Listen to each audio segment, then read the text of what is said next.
It's important that you're familiar with the fee guides and the billings.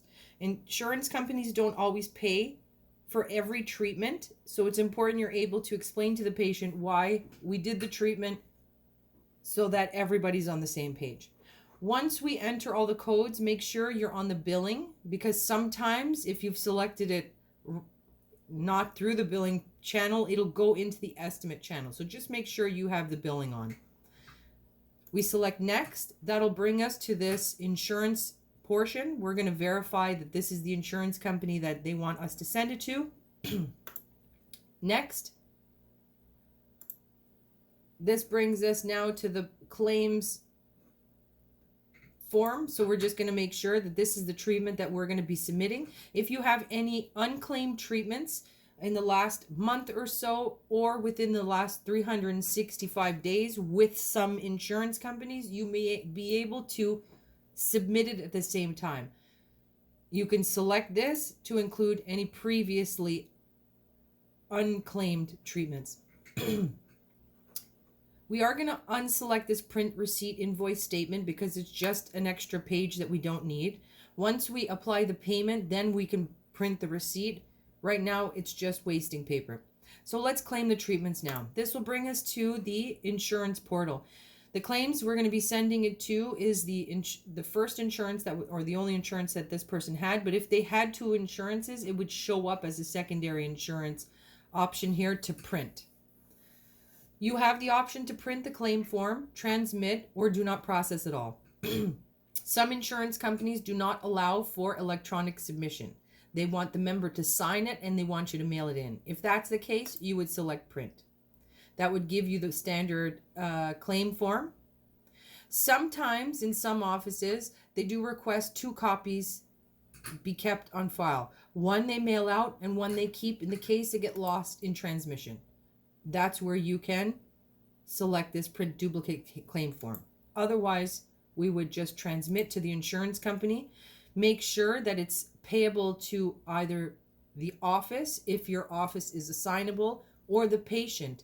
In the case that some insurance companies only pay the patient, make sure that you select this so that the insurance is instructed to pay the patient directly. We're going to assign this benefit for us. If this claim had anything to do with an accident, this is a great place to put it. So here we have other information. Is any treatment required as an accident? If you select yes, this pop-up box will show up where you can add additional information. If the patient is a student, this is where you would enter the information. Most insurance companies cover children up to the age of 21. They may have special consideration above 21 for any patient that is in university. If that's the case, then this is where you would enter that information. The insurance company wants to know it. So then we select next. That'll bring us to the transmission tab. This is the EDI submission and it will go automatically. Once the electronic submission goes through, you will receive a pop-up with the EDI details. Sometimes insurance companies will give us a breakdown immediately if it's covered at 80%, 90%, if it's on a different fee guide. Other times insurance company will give us a receipt saying, thank you for the submission. This is a receipt. Please check back. Either way, that form shows that it's been submitted to the insurance company. If it does not give you an explanation of benefits and you know that the patient owes a balance, then you must make sure that you look at the previous billings to collect the balance according to what the previous insurance company paid at the last appointment. Sometimes the insurance company has changed since the last appointment, but most members would have advised you, and that's kind of the easiest way to find out what the coverage is like. It's better to collect something than not collect anything and then have to chase a patient for money. Once you've submitted the insurance, this will bring you to this tab. This is just going to show you what is coming up next for this appointment. This is a great way to trigger the patient if they haven't booked the next appointment. In this case, we have a patient who is on 3-month perio maintenance. They are booked for their scale on Thursday, March the 30th of next year. So we know this person has an appointment, so I don't need to have that conversation with them.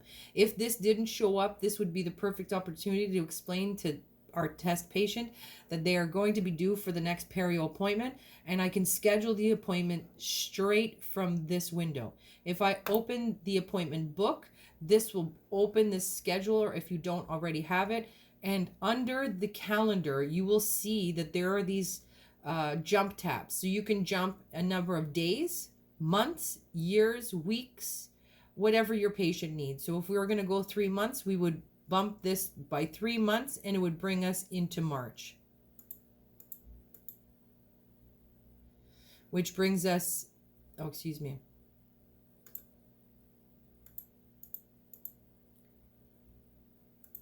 I was already on March. So it brings us to March.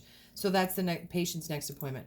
Once you schedule the appointment, even if it's 3 months from now, 6 months from now, right-click the scheduler and it'll bring out that drop tab. If you see there is an email appointment to patient, select that. That will automatically send this appointment into the patient's email with the scheduler. So it will go into their calendar. It's very important because then it's a great way of just getting it into their schedule without having to give them a card in their hand.